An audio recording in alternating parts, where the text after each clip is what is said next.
Donkey Kong Tropical Freeze, not Returns HD, was the very first Donkey Kong game I had ever played back on the Wii U almost 11 years ago at this point, and still, that is the newest game in the Donkey Kong franchise. There has not been another single new Donkey Kong game other than remakes or HD ports up until this point. So 11 years is our new record for how long it has been between entries in this series. And I played Donkey Kong Tropical Freeze when it first came out on the Wii U, and then I rebought it and played it on the Nintendo Switch back in 2018. I think I even 100%ed that game, and I love Tropical Freeze. Now, I believe at some point I ended up playing Country Returns on the Wii or on the 3DS because it came to both of those consoles before it came to the Nintendo Switch just this past month. Now, my conclusions have always been it's very frustrating and annoying, and at the exact same time mysterious as to why Nintendo has not released a new Donkey Kong game. Retro Studios, the developer behind the Metroid series and the Donkey Kong series, have been in a state of turmoil for a very, very long time, and they have canceled projects left and right. So that is probably one of the biggest reasons that Donkey Kong has not gotten a new installment. But I was extremely worried about this series not all that long ago. I made a video at the end of December talking about the future of Donkey Kong and how I thought it was just legitimately scary. But now that I have taken a step back, I read a lot of those comments of people saying that I needed to slow down a little bit.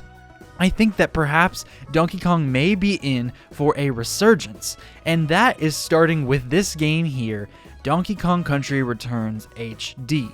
Now, this game is amazing. Let me start off by just saying it's amazing. I have not played a Donkey Kong platformer or any sort of Donkey Kong game since the year 2018. It has been almost 7 years since I picked up a Donkey Kong game, and oh my goodness, did I forget how good it feels to play as Donkey Kong in these Country Returns, Country Tropical Freeze, all these country type games. I adore how Donkey Kong feels, and it's very different from a lot of different 2D platformers that you would play, such as Hollow Knight, Celeste, all of these very popular 2D platformers, even the Mario counterpart of Nintendo. They have such different feels across the board. Donkey Kong is a big ape, so what you would expect is obviously him to be a little bit bigger and a little bit less easy to control, but that is the exact opposite of what this franchise delivers on. It gives you an experience to which you feel like every single move is in your control. He has a roll ability, a jump ability, and then Diddy Kong, and that is pretty much all you can do with Donkey Kong. Of course, he can also crouch down, he can blow, and like make all of these different kind of dandelion things come up, which you hardly ever use. He can ground pound the ground, but all of these extra things are just that, they're extra. As far as mobility goes, the main controls that you will be doing over and over and over again is the roll, the jump, and using Diddy Kong's little jetpack on his back, the little weird wooden cannon that helps you levitate in the air for just a few seconds. You can hover over enemies and hover over obstacles and different things that you're going to need to jump on to help you platform a little bit better. Now, Diddy Kong at first is used as a crutch. In the first couple worlds, you will find multiple barrels of Diddy Kong in every single level, and you get through them, and he helps you kind of catch your footing with these mechanics, because Donkey Kong is a big ape, and you would think he's harder to control, but truly it comes down to skill. It is some of the most skillful 2D platforming I have ever played in my life. You make every single mistake all on your own, and it is your fault, because I can't tell you how many times I have died at the same spike or the same enemy or the same encounter over and over again because I keep doing the same thing through muscle memory, thinking it will work and not adapting to the solution. And it made me frustrated a lot because I would be like, oh man, I should have done this, I should have done that, and then I have to go back to the checkpoint, and then I get back to where I had died, and I just forget what I need to do. I just need to take a moment to slow down. Taking a moment to slow down can be very important in this game, but it's also very important for you to take a moment to slow down and press that like button, subscribe button, notifications button, press all those buttons down below so that way you can keep up to date with my channel and support this video and my channel at large. Thank you so much for considering that. Join my membership program if you want to have early access to videos just like this one. Thank you. Let's get back to the video. And that's another thing about this game. The difficulty curve is phenomenal. You will start off in those early worlds, like I said, with Diddy Kong, and he will help you, give you a lot of grace with this platforming.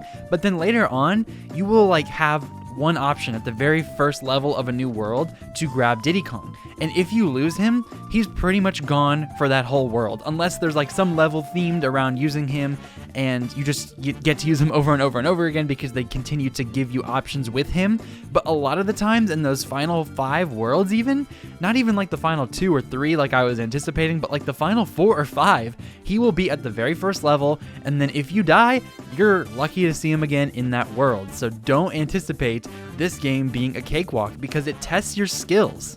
I truly understand why they wanted to continue making Donkey Kong games over at Retro. It was a big meme back in the day, especially considering at the very first Game Awards, they had announced Cranky Kong as Nintendo's big announcement. Oh, there's gonna be Cranky Kong, playable character in Tropical Freeze. Alright guys, that's not what anyone was expecting or what anyone really wanted from that event, but I truly get it now. Like, this gameplay is so amazing, and I understand from Country Returns HD, and every single time I would go through a level in that game, I would think, oh my goodness, this concept was fully realized in Tropical Freeze. So this game is not better than Tropical Freeze in my opinion, although a lot of people will say it is. There are differences between the two. In fact, I think the boss fights might be a little bit better in Country Returns, especially the final boss fight. The whole structure to get to him and then to fight him is ridiculously hard, and I couldn't believe how many times I died trying to beat this dumb boss, but it was phenomenal. All that to say, Retro Studios was in their bag. Like, they truly knew what was up with Donkey Kong. They knew what their vision was. They had a exquisite gameplay loop, and they just wanted to continue to refine the design of the world around Donkey Kong. Now, the story, I think, is as simple as it can get.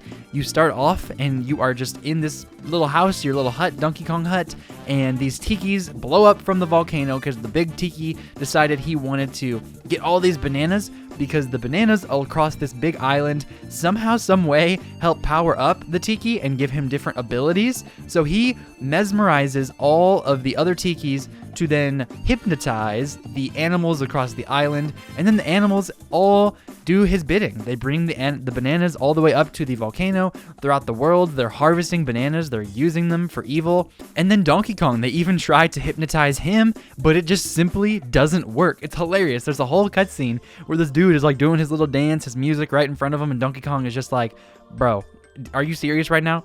Are you serious right now? And then the opening part of the game is literally you just mashing the button to beat this tiki up in your hut and smash out the door. So it's a great opening. I really do think the story doesn't need to be anything more than what it is. For this type of game, the gameplay is where the focus is at. You're not really trying to care about what Donkey Kong is doing. You're just trying to platform, jump on some dudes, and get to the end of the level. This game was so intelligent. That is one of the best ways I can describe Donkey Kong Country Returns HD. It's intelligent. There are a lot of things about it in terms of it being a remake that we will get to later, but the game itself, the very core of it, is smart. I cannot tell you how many times in other 2D platformer games you didn't have to really think about what you needed to do.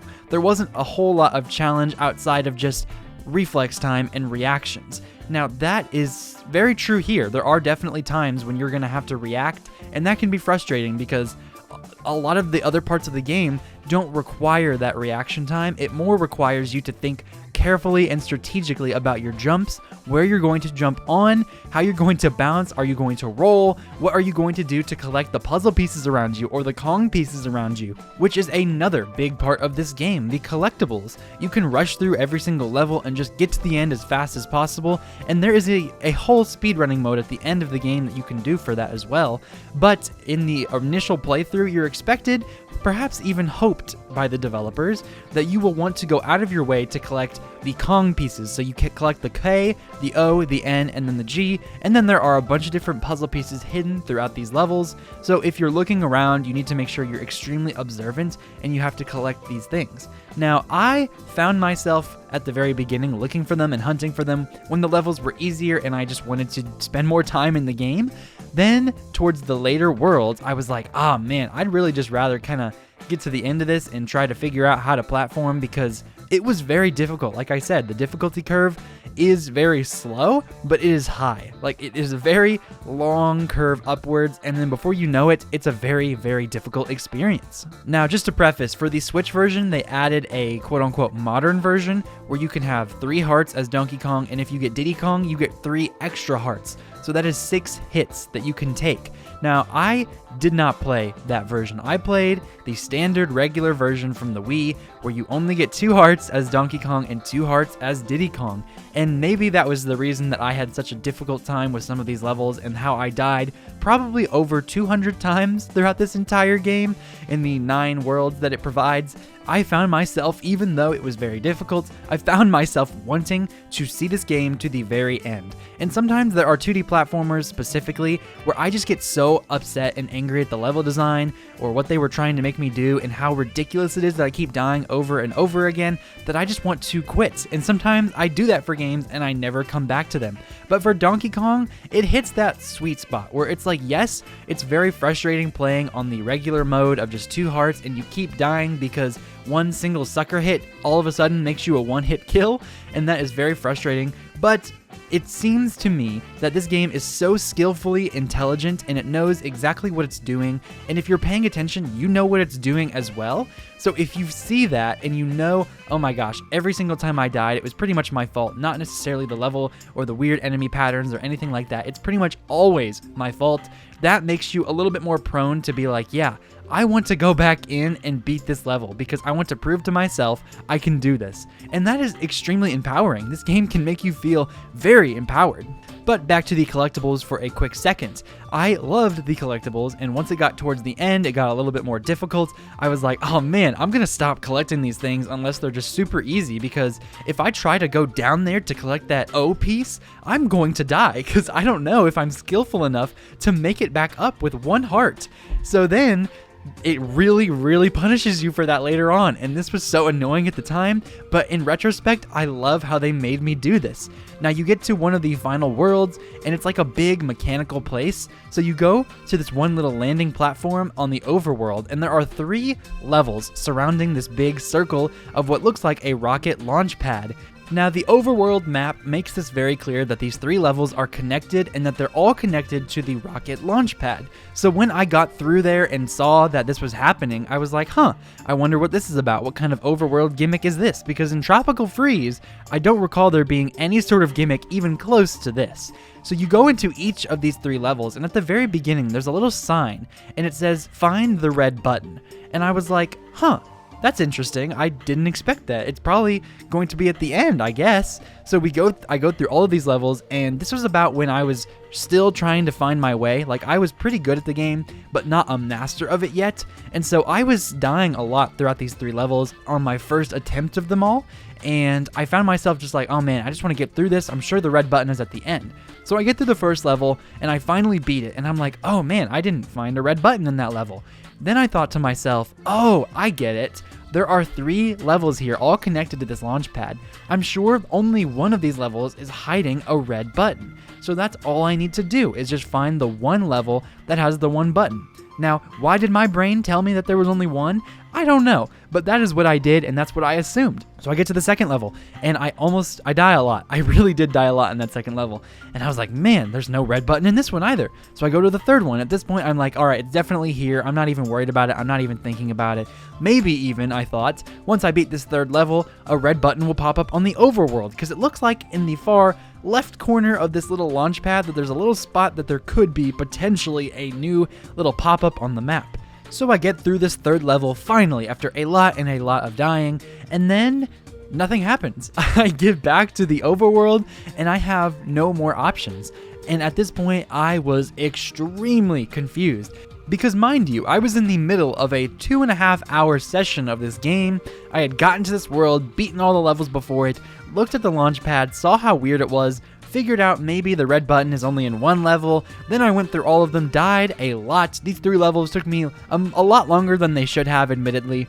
And then I realized, oh my goodness, I need to go back into these levels. What in the world is happening? I need to find these red buttons. So I go back into the first level, and I beat the thing again, and I couldn't find where the red button was. Now, more context, it was probably almost midnight at this point, and I had had a very long day, and I was extremely tired, but I wanted to try to beat this game as quickly as possible because I wanted to make this review a little bit earlier than I ended up doing. Stuff got in the way, so this ended up still being a lot later of a review than I wanted, but still, at the time, I'm thinking like, oh, I want to hurry up through this game so I can review it. It had been a very long day, my brain was super foggy, I was tired, I just wanted to go to bed, but I wanted to make sure I at least got to the boss or beat the boss before I went to bed. Because, oh my gosh, isn't it so frustrating in a game when you get to a point where you're just puzzled and you don't know what's going on and you're like, man, I can't stop here. Like, it's like that one more game philosophy when you're on a 20-game losing streak. Like, I can't stop here. I got to figure this out. Because if I come back later, I'm just going to lose again, or I'm not going to figure it out again, and I'm going to be frustrated. So I was still just so confused to the point where my dumb butt had to Google this. And I said, I Googled Donkey Kong Country Returns HD red button. And I find, to my shock, because it had been long since I thought that every button was going to be in every level. So it told me that there was a red button in every single level, and I was thinking, oh my gosh, I died to all these levels a million times. Now I have to beat them again and go through all 3 and hit the red button. Now this was where everything started to click. Pun intended for this button story.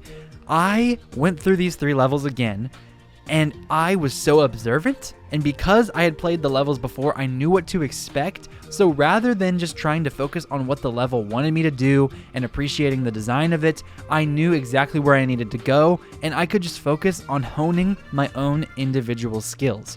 Now, this forced me to go back through these levels and find the hidden buttons in every spot, and some of these were hidden in very clever places, and I really appreciated the level design of that. I got through all of these levels in probably less than 10 tries.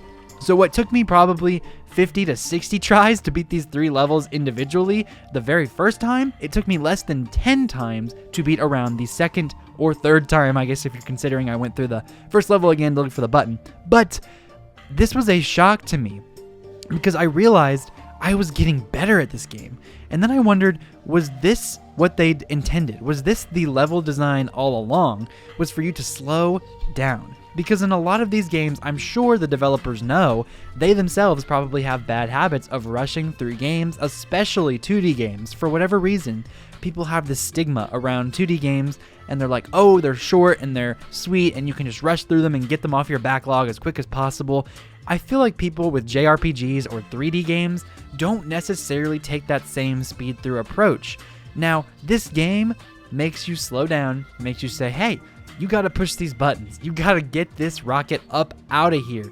And if you don't find it, you can't progress. So take your time, learn the mechanics a little bit more, get ready for some of these later level designs, some of these harder worlds, because you're not ready yet. If you can't even find these buttons, what makes you think you're gonna be able to beat the rest of our game? That is what I felt like the developers were trying to tell me with this excellent level. So I went through all 3 levels. I found myself skillfully going through all of them, beating them, and I found myself growing in real life experience. Like, I truly was so much better at this game after that point. I found all the red buttons, I clicked all of them, there was a fun little cutscene that played in every level, and then the rocket emerged, and it was a fun rocket level right after that to get up to the top boss. Now that was a heck of an experience, and speaking of rockets and bosses, I want to talk about the 3 different types of levels you can anticipate to find other than just standard platforming levels. The first one is the minecart type levels, where you go through all of these different types of tracks that are set up in front of you. It's a labyrinth of tracks set up and across this entire level, and you are skating through on this big, unstoppable minecart, and you have to jump over obstacles, go through different tracks. Some of these are extremely cinematic and fun, and a lot of them are just very, very intelligent. I continue to say that word is what describes this game. It's not just, oh, now we're on a minecart and it's the same type of level design. No. The game understands it is doing a different thing, and so it shifts a little bit. It almost could be its own game to be on this minecart or to be on the rocket later on. But the minecart levels are extremely fun. They help kind of shake up the game a little bit, because sometimes you can get through a really difficult level or a level where you're just tired of jumping around as Donkey Kong, and you can get on this minecart and just zip through this level, and it's different and it's a little bit less to think about because you're constantly moving. Now that can also be a very stressful thing because you can't stop. You do not get to brake, you don't get to stop in any way, shape, or form. You are plowing forward, and because it's 2D, you cannot see what is about to come. So it is a lot about reaction time within these different levels. The second one is the rocket levels, where yes, it is the same type of thing. You float through the air, and the level design is completely different than a regular standard platforming or minecart level.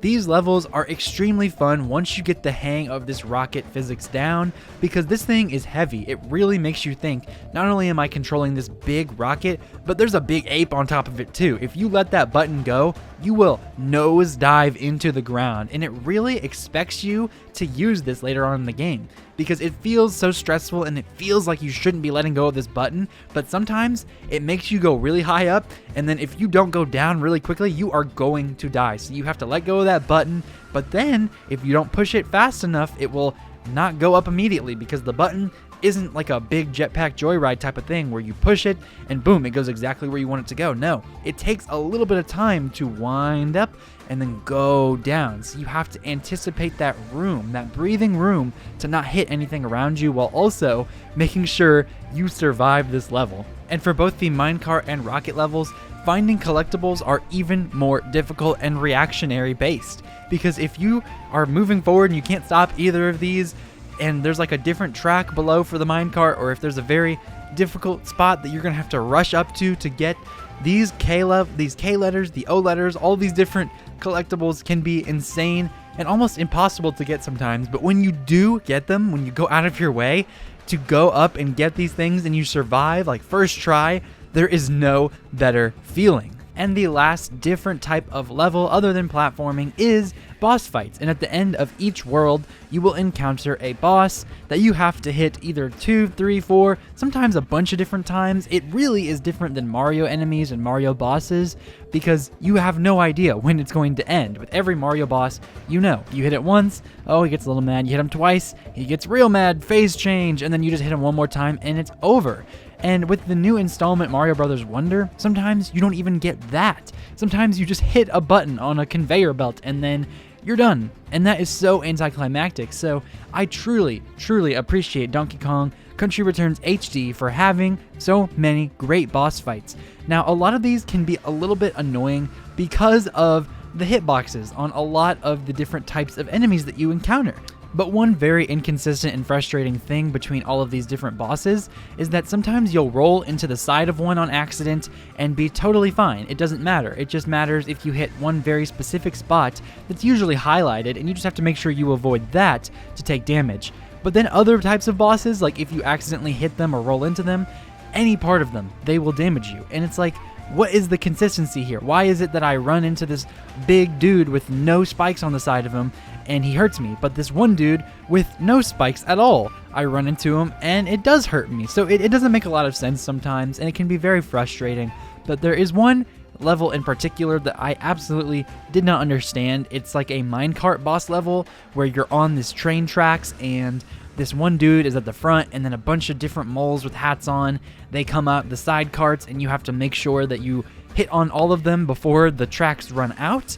And so running into the sides of those, I was so positive that those things would injure me, but it didn't. It didn't hurt me at all, so it made the difficulty pretty much non-existent. But then in other boss fights, where it feels like it would be fair for you to accidentally run into them and then, oh, it doesn't give you any damage, it's like, oh, you are hurt. So that can be frustrating, but I do enjoy the different types of designs that they have for these, and all the fights are different, so I appreciate that. Now, the final boss fight is incredibly intuitive. I really, really enjoyed every single time I tried to get to the top, because it's a volcano, right? So they want you to get to the top of it and then fight the tiki guy. But before you get there, you have to do the rocket part of the level, and that is so much fun. Like I said earlier, the rockets are great, and this one is crazy because you're going vertically rather than horizontally. Now, they introduced this one part in a level previously, but this is the only other level where you take a rocket and go vertically. So it was really hard at first for me to understand how to move vertically, because obviously I had played Tropical Freeze and I had a pretty good handle of it, like the muscle memory was still there of how to do it horizontally, but there were no vertical levels whatsoever for the rockets in Tropical Freeze. So this was really, really good mix-up. Now, I won't spoil any more of the final boss because it is something to experience in my opinion. It was very, very fun, and the final cutscene was silly, but I appreciated the idea of just it being so grandiose. And the final thing to talk about the base game itself is the shop on the overworld. In Tropical Freeze, this is run by Funky Kong, but in this game, it's run by Cranky Kong, which is pretty fun. I mean, he gives you a bunch of different options. You can get invisibility potions, you can buy this little parrot dude that'll help you find puzzle pieces if you're into that kind of thing. You can buy all sorts of different balloons, which is your method of like, those are basically lives. You can buy lives. If you die, you'll float up on a balloon and get back to the very beginning of the level or the checkpoint of that level. And then sometimes in different worlds, there will be levels that are gated off by this weird lock on the world map, and then you go to the store and you buy the key, and then you can play that extra level. Now, I only did this once because the one time I did, I thought maybe it was a shortcut to the boss, but no, it's just an extra level that you can go out of your way to play. Sometimes I think these are more difficult than the other ones, but I don't really know because I didn't play all of them, so it's a very fun idea to have a shop, and I think it was more fully realized in Tropical Freeze, but obviously this was the first game before that, so it's cool to see where everything was going in that direction. Now it is time, my friends, to talk about not just the game itself, but about the overall package. This game is not a new game, and I'm sure if you've made it this far in the video, you know that very, very well. This is a remake of a remake of a remake, because the initial Wii version came out and then they remastered it the second time for the 3DS, but then of course those controls were a little bit different, so they finally put it on a console with just standard button controls that isn't a little tiny screen, pixelated screen. It's finally 1080p HD, and it looks pretty good overall. But the thing is, that's all it does. It spruces up the graphics, and in some ways it can be worse. I know GameXplain have done a lot of videos about how sometimes it's just legitimately worse than the other games prior to it, like the original Wii version. There are just graphical effects that sometimes don't even just show up in this game, like they somehow just took it out. I don't know if it's because they went back and forth between the Wii version and the 3DS version. I don't know what assets they took from of those games, or if they just, they definitely didn't just make it all up new. Definitely wasn't new assets, they just kind of spruced it up to HD, so I'm sure they took a little bit from both games, and I don't know what their thought process was there. I feel like they should have just gone with whatever was in the Wii version and then made it for the Switch. Now, there was another big problem with this version of a video I saw the other day. In the initial release of this game, there were about 25 to 30 frames after Donkey Kong jumped on an enemy, to where if you were playing co-op mode with Diddy Kong, Diddy could also jump on the enemy you just jumped on if he was fast enough. Now, in the 3DS version, they pretty much took this out, and apparently that was a big deal for a lot of people who played co-op, because it's just not fun. There are a lot of levels, and I know this personally, that you cannot beat without jumping on top of enemies. So if you're playing co-op mode, it's impossible to beat those levels without one of you dying over and over and over again, because you can't jump on the same enemy that you needed to cross some gap. Now, in the HD version, this still is a problem. They took the 3DS version instead of the Wii version, and they didn't fix it. They just made it to where if you are Donkey Kong and you're playing with Diddy, whoever jumps on the enemy first doesn't get to jump on it again. The second player just falls to their death and has to respawn, and that is very, it's not fun. It's just a bad choice by the developers, and I don't know if maybe this team, Forever Entertainment, didn't know that was an initial thing from the Wii version, and they took a lot of this from the 3DS. So it's confusing, and it's a very simple thing that they could patch in, but I don't think they're going to do that, so it's frustrating. And then again, they added nothing to this game, and a lot of people will say that's the point, right? It's an HD version, they just wanted to make sure you could play it on this console, and sure, I appreciate that for people like me who either never played it or played it so long ago they forgot about it. It's cool to have options. It's cool to have this game simply on the console to begin with. And I appreciate that a lot, especially with games like Luigi's Mansion 2 HD, where people probably weren't able to play it a long time ago, and now they get to experience it again, or for the first time, in HD on the go, on this console. Like, that's great. I love the philosophy of bringing every single game ever to the Nintendo Switch, because it's just better to be able to play it on your TV, or in docked mode, or on the go, in handheld mode, in tabletop mode. You can do whatever you want with this type of game, with this type of console. So I really do appreciate the thought behind making a Donkey Kong game, making sure people realize that yes, Donkey Kong is still around, we're making games for him, just wait a little bit longer, we're gonna have other stuff coming soon. Even though it's been 11 years since the last brand new one, here is something to help tide you off. Now, something about this game feels very, very similar to New Super Mario Bros. U Deluxe, which also released in January, and Nintendo does not put a lot of big first-party games out in January, but they put that game out in January as well.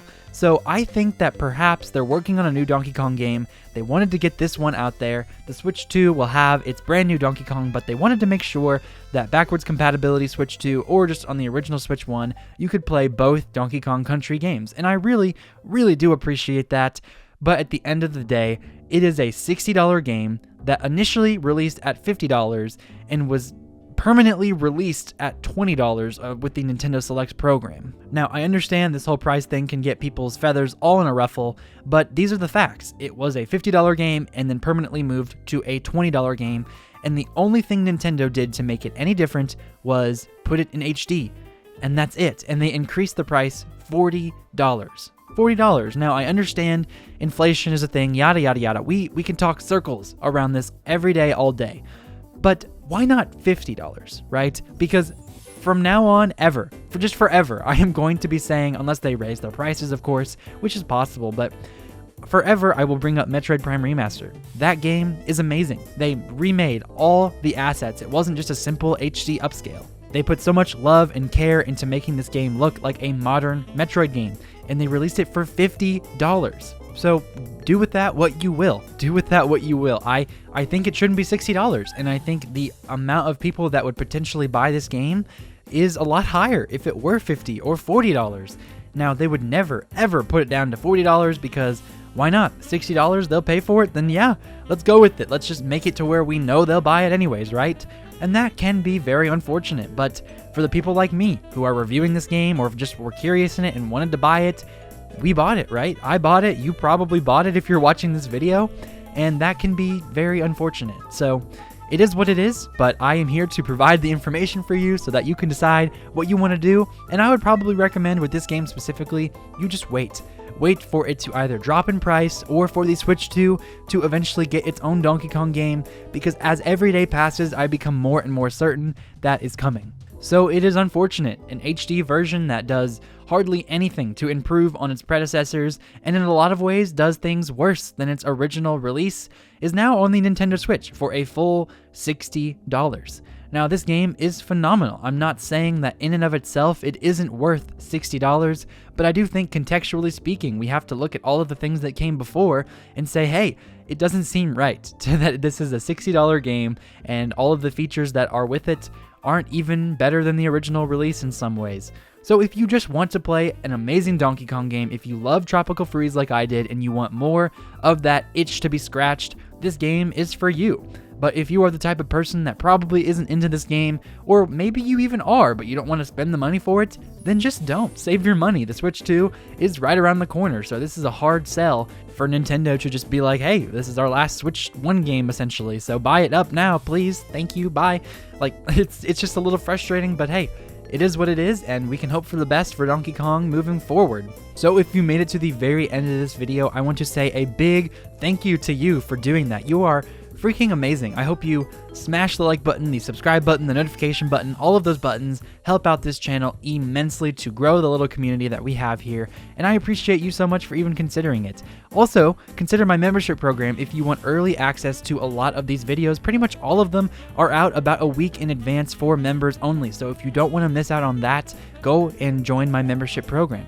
Click on the left video if you want to see my video on the future of Donkey Kong, and the right button if you want to watch more of my reviews. Thank you so much. I hope you have an amazing day. This has been Ray's Nintendo Talk. I have been Ray, and I will see you all in the next video.